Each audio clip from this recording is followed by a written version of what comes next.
Sejam bem-vindos ao canal Mitos do Enem. Aqui quem fala é o professor Flávio, professor de Geografia. Hoje nós vamos trabalhar algumas dicas da dinâmica populacional brasileira. Em particular, vamos falar sobre o crescimento vegetativo. Aí você se pergunta, o que é crescimento vegetativo? Simplesmente é a subtração entre a taxa de natalidade e a taxa de mortalidade. E por que é importante nós analisarmos esses indicadores no Brasil? Porque esses indicadores que vão nortear as características populacionais de um país. São eles que vão conduzir as políticas demográficas. A parte da natalidade e mortalidade, nós temos que saber quais são as prioridades do governo para uma determinada nação. Vamos analisar o caso do Brasil. O Brasil teve sua mortalidade reduzida a partir da década de 30, com a Revolução Médico-Sanitária. E o que é a Revolução Médico-Sanitária? Uma série de medidas que foram utilizadas principalmente na saúde e no saneamento básico, que tiveram por consequência a redução da mortalidade, dentre as quais podemos destacar o surgimento das vacinas, de alguns antibióticos, da ampicilina, a melhoria do serviço de saneamento básico, o recolhimento do lixo, que passou a ser padronizado. Tudo isso diminuiu a quantidade de doenças. Nós tivemos também uma evolução na alimentação, e esses fatores unidos fizeram que o Brasil tivesse uma redução na taxa de mortalidade. No entanto, nós estamos falando de dois indicadores. Então, houve primeiro a redução da mortalidade e a natalidade permaneceu elevada no Brasil. E aliado a isso, nós tivemos na década de 50, década de 60, incentivos por causa da industrialização no Brasil. Quais incentivos?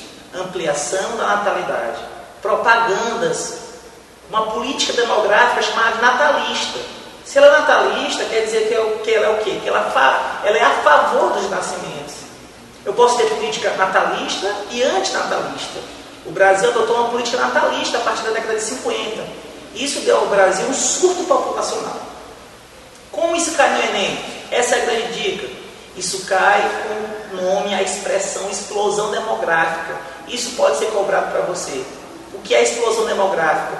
Foi quando houve inicialmente uma redução da mortalidade no Brasil, a natalidade permaneceu elevada.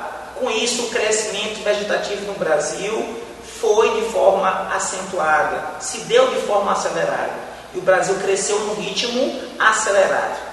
Realidade hoje não vivida no Brasil. Por quê? Porque nós reduzimos também a taxa de natalidade. Aí você se pergunta, mas professor Flávio, como aconteceu a redução da natalidade? Lembre de que? Métodos contraceptivos. E quando você lembrar de métodos contraceptivos, você vai associar com o quê? Com camisinha, preservativo, o DIU, a pílula anticoncepcional. Mas é só isso? Não. Qual é a nossa grande dica? Lembre da inserção da mulher no mercado de trabalho. Lembre do casamento tardio. Mas se for para nós apostarmos, quais são os dois principais fatores? Inserção da mulher no mercado de trabalho, fator 1. Fator 2, a ampliação e divulgação dos métodos contraceptivos. E hoje, qual é a fase, quais são as características que o Brasil vive hoje? O Brasil vive uma fase populacional chamada de transição demográfica. E o que seria a transição demográfica? É um período de estabilidade populacional. Um período onde a mortalidade é baixa e a natalidade também é baixa. Se esses dois indicadores são baixos, nós podemos classificar esse período como transição demográfica. Um período de estabilidade. Então a nossa dica de hoje é essa.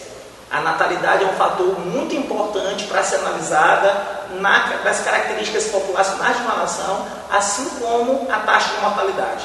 Então lembre, o Brasil tem duas fases distintas. Explosão demográfica, a partir da década de 50, com a nossa industrialização, houve a necessidade de maior mercado consumidor, maior quantidade de mão de obra, e hoje vivemos a transição demográfica. Natalidade é baixa, mortalidade é também baixa.